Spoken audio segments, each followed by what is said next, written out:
I'm Mandy's mom. I'm just gonna read it, Mandy was a quiet girl, always listening, but when she talked, we listened. She was the best of us. Being the youngest of three and the only girl, she was tough. All older cousins were boys. She was the oldest of the girl cousins. They were all family, and they were all friends. Mandy loved to travel. Her last year of college, she studied in France. She had the opportunity to travel around Europe. She told me she liked Ireland best.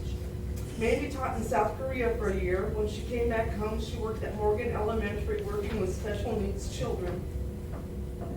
Then she decided to work for China for a year, and she came home and she worked for Kroger, and then she went back to China for another year. In 2020, she moved back home for good and lived with Grandma. She taught English online until she got a job at Heartspring. She found that very hard and very rewarding. During her time as an international English teacher, she had the opportunity to travel all the amazing places she went and all the stories she had to tell. I will cherish forever. Mandy had a lot of hopes and dreams. She wanted and was saving for a house in Derby. She was talking about getting a Ford Bronco, and she was talking about adopting a special needs child. I miss her so much. I still cry anytime someone wants to talk about her. That's okay. I still want to talk about her.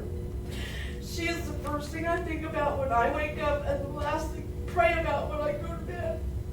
Mandy and I went to Turner Falls, Arbuckle Mountain in Sulphur, Oklahoma for her last birthday. I'm so thankful I got to spend that time with her. For her birthday, I got her tickets to the Winter Wichita Broadway shows. We did get to see Beautiful together, but the rest I had to take other family members. Mandy will really be missed by all her friends and family. During her travels through Europe and Asia, she always brought us little trinkets. Mandy's major in college was anthropology, the study of human behavior, and a minor in psychology. She studied alternative medicines. She spent 2 weeks in Peru meditating with monks. She was very spiritual. Mandy lived a courageous and adventurous life. I will always love my angel in heaven. I'm Alan James. I first met Mandy about 30 years ago when I started dating her mother. Seen her as a young teen. She was a beautiful woman.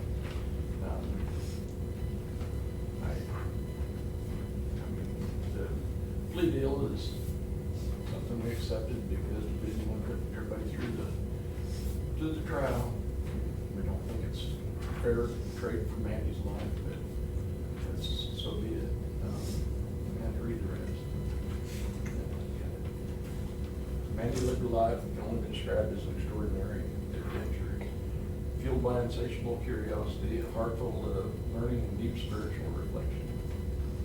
From a young age, Mandy was a sponge for learning, constantly reading and soaking every bit of knowledge she could find. Was delving into books about distant planets, complex subjects for new cultures. Mandy's hunger for understanding the world was evident. She truly believed in the boundless love of God and sought to experience love through the diversity of the world's people and places. This belief guided her every step, shaping her into a compassionate and adventurous soul who saw every day as an opportunity to learn and grow and serve. Mandy graduated from Beulah High in 2000, attended Hutchinson Community College, and has ultimately earned her degree in anthropology with a minor in applied psychology from Kansas University. Her adventurous spirit was the first best test when she took her maiden flight to France as a senior in college. A bold leap that would lead to a lifetime of travel and exploration. She taught English in China and South Korea, visited numerous countries, and explored many places across the United States.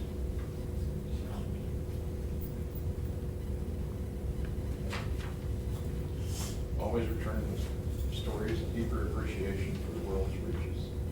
Despite her global adventures, Mandy found profound peace and meaning in the simple act of meditation. She often sought quiet moments to reflect and center herself, valuing the inner peace and meditation that meditation had brought her. In her early meditative practices, she asked her mentor why the aching in her legs would cease. And she replied, "When you do it well." This wisdom became a guiding principle for Mandy. She continually sought not just to learn, but to master the art of inner peace and resilience. Throughout her life, Mandy wore many hats, but perhaps her most cherished role was her work in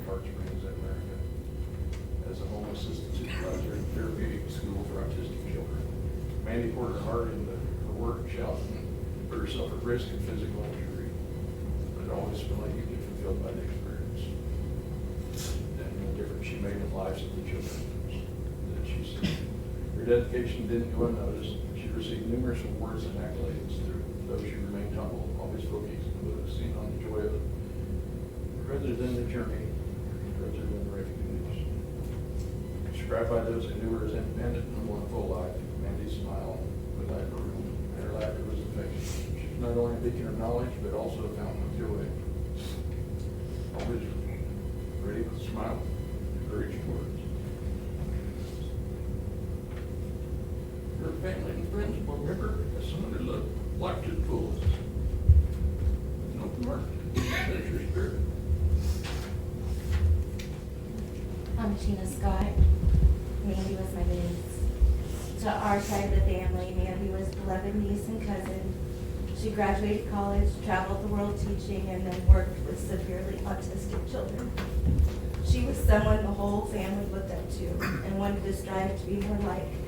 She had a reserved demeanor, but was also the most adventurous of all of us. She would go anywhere and everywhere by herself whenever she wanted to. She kept to herself a lot and did things on her own, but she was always right there when you needed her. Mandy's last job for Heartspring was a hard job that she did with such dignity. She was devoted to them, and they could tell she was. She was bitten many times, and we really didn't want her to continue to do that work. We would try and talk to her and talk her out of doing something else, but she didn't want to because she knew she made a difference in their lives, and she wouldn't give that up. Mandy was such a sweet, beautiful person. It's hard to believe she's gone. It's hard on the whole extended family being without her. Her grandma told us she was just going to imagine that Mandy was just away on one of her extended trips. I guess she is. My name is Justin Reddinger, and I'm the first cousin of Mandy. As an older cousin, I always admired Mandy. She was beautiful on the outside, but was even more so on the inside. She worked hard to put herself through college and graduated from the University of Kansas. She dedicated her life helping others, whether teaching English in foreign countries at Heartspring. She was the first to extend compassion and understanding. On October 28th, 2024, I was at home attending a conference call when I started getting news alerts about a serious accident on 29th Street. This caught my attention because it is about 4 miles from my house and a street I frequently use. I also found it odd because the street is typically a very peaceful street, lined with trees in the middle. I knew Mandy's work was in the area, but never thought about it being her. It wasn't until a little later I started to get text messages that Mandy had died in a head-on collision. Knowing the area well, this was not making any sense. The concrete curbs and trees in the middle seemed like it would be impossible for someone to cross the center line.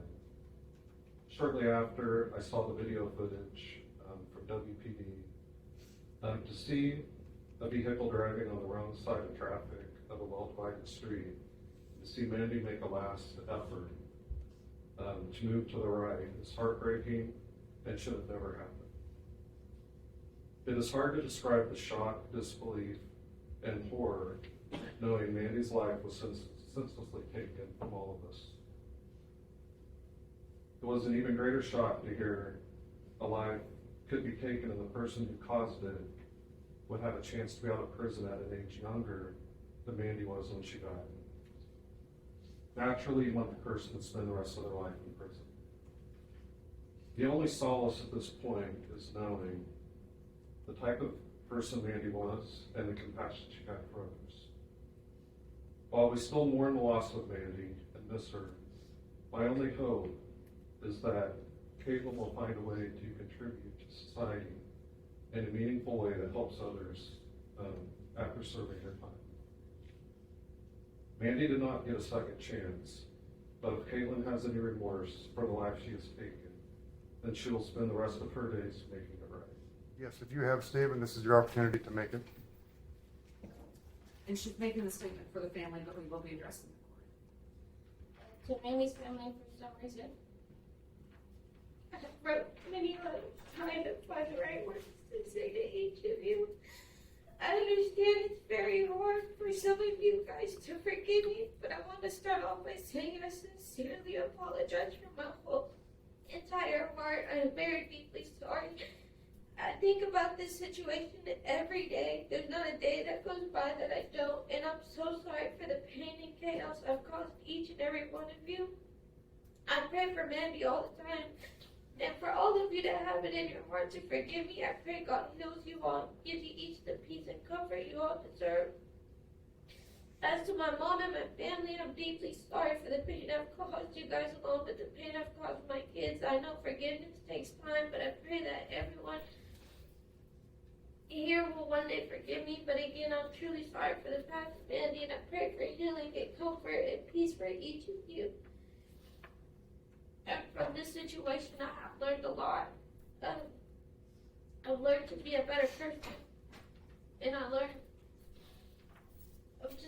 a lot, and I just try to for you guys every day. I want you guys to understand that this situation I never thought would have occurred in my entire life. And I'm truly deeply sorry. Thank you. All right, you may be seated.